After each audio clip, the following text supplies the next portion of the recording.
Yep, you read that right. I am done working on my marriage, and I think you should quit too. Before you panic, listen to my story, okay? So, it was our anniversary last week, 18 years. I don't even know how that happened, but 18 years. And so my husband and I went out for the day just to kind of hang out and be together and remember why we survived 18. And we went down to downtown Portland and had a good time. We went to Pioneer Place and we went and hung out at the Mac store for a while, and I got my phone fixed. And we played with the new iPads. I made this little painting using the new iPad pen. I got to get one of those. It was fun. And then we went out to dinner. And for dinner, we had coconut shrimp. And I don't even like coconut, but this was pretty good. It's all about the dip. The dip was delicious. And then, let's see, I had pasta, and he had a steak salad. And on his plate was this potato-looking thing, but it was actually a hard-boiled egg, and it tasted amazing. And I didn't understand how a hard-boiled egg tasted that good. So we asked the waitress. Turned out it was a pickled, deep-fried, hard-boiled egg. You got to try this. It's worth going to the restaurant. I think it's called The Yard. I'll put a link in the comments. But if you have never had a deep-fried, pickled, hard-boiled egg, you've got to try one. It's life-changing. And then the waitress came up, and she told us what our dessert options were and said she was going to comp us one because it was our anniversary. I love that, free dessert. And I can't remember what all the choices were. There was a cobbler and chocolate something. And then she said caramelized banana creme brulee. And my eyes lit up. Anytime you can put banana with dessert, I'm a happy girl. So we got the creme brulee. My husband's a sweetie and let me order. And so as we were sitting there eating our dessert, I was thinking about 18 years and what that meant, and if I could write about it, and what, if there might be some marriage tip to pass on. And I thought, well, I'm going to ask my husband. So I did. I said, honey, if you could give people some advice, marriage advice, what would it be? And Aaron's advice typically is straightforward. He cuts through all the mumbo jumbo. It's never terribly complicated. It's straightforward. And he had two pieces of advice. One was just to generally calm down. And that's good advice. I think people make things big deals that are not big deals all the time. So his first advice was just calm down. And his second piece of advice was that he thinks people should quit working on their marriage.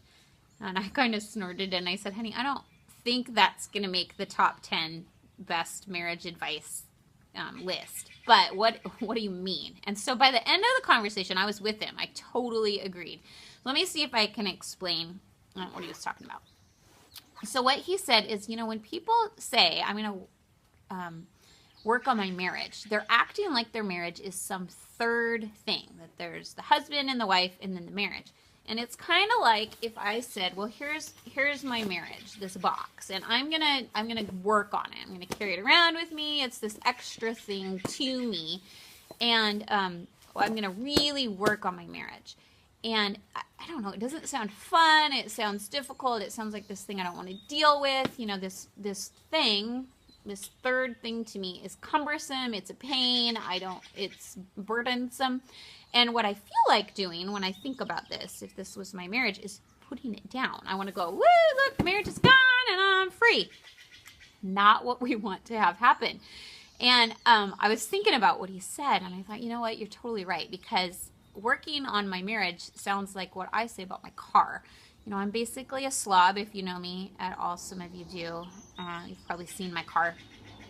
I'm in the back seat, and in the front seat, there's old food wrappers, and there's papers that I should have dealt with a long time ago, and my kids shake their heads, and it's just not good. And when I work on it, what I mean is I deal with it when I finally don't have anything left, and it's like, okay, fine, I'll work on my car. And when I treat my marriage in that same way, what I'm doing is ignoring what the Bible says about my marriage. My marriage is not this third thing to me. What the Bible says is that a husband and a wife leave their homes and they become one, which means it's not a third thing. It actually takes two people and makes them one. And so my husband is me. This was his shocking advice. I am him.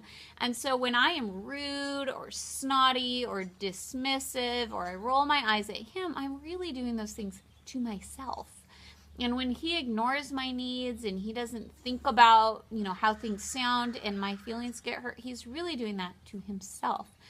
And if we would all quit working on our marriages, this third thing, and do what the Bible says, which is love one another, love each other as ourselves, it's not complicated. I'm not going to lie to you. It can be really hard, but it's not complicated.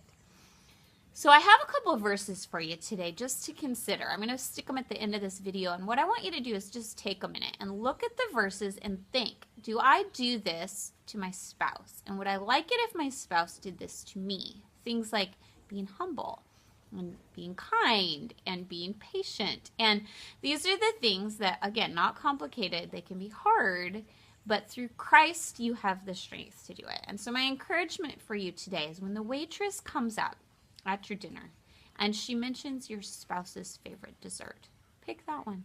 It meant a lot to me, and it's something silly. But today, if you have an opportunity, treat your spouse like yourself and honor them and love them and respect them.